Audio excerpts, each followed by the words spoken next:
Well, first of all, let me just go to your basic statement where you said that for some people that's very difficult.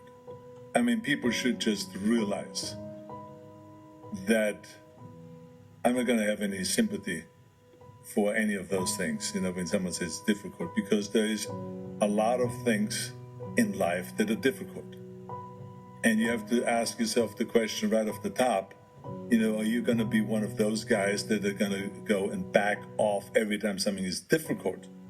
Or do you want to be one of those guys that says, look, it doesn't matter if it's easy or difficult or most difficult, I'm going to go and crush through it. That's me. That's the person that I want to be, and I'm going to prove it to myself, and I'm going to prove it to the rest of the world. So yeah, there are certain things that are difficult.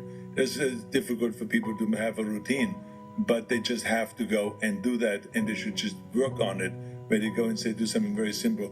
I'm going to go and get up every morning at, let's say, an hour early, before they normally get up, and just work on that. And then the next time they work on it and say, okay, I'm going to get up early, and I'm going to go and make my coffee or my tea or whatever, and I'm going to read papers, even though maybe I haven't read the paper yet in the last 10 years. Just add that to you, and don't even ask about it, should or should I not. That's the key thing about the routine, is that you don't ask yourself, should I or shouldn't I? You just do it. It's like we don't ask ourselves, should I inhale now or should I exhale now? We don't ask ourselves, do we take a shower every day? If you're a normal person, okay, there's sometimes circumstances where, like when I was in the army, where we couldn't take a shower every day, but so you don't have to think about it. But I think it's something that normally we do every day. That you go home after, if you have that luxury, or after you work out, you take a shower. Or that after you use equipment in a gymnasium, you wash your hands. So before you have breakfast. So there's certain things that we do, and I think you just add slowly to that kind of a routine, because it is extremely important that we do things automatically, simply because we know that the brain is very tricky. It pulls tricks on you. That's why people become addicts.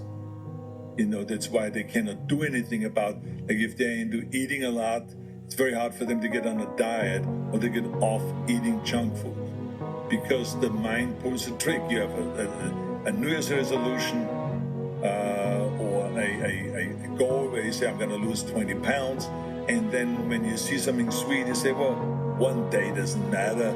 I mean, no one is looking around, so I'm going to just have this little banana cream pie. And this is how it tricks you, because the mind, because you're an addict now to sweets, the mind pulls the trick that it says to you, it sends a signal that says, it's okay. It's one more time, you can't. And so this is why it has to be automatic. So you have to get into the stage where you just say automatically, when they bring bread to the table, thank you very much, no bread. When they come and it says, any dessert, no thank you. Then right away, you shut it down. So there's certain things we do automatic, and it will really help you to achieve your goals. That's the bottom line there.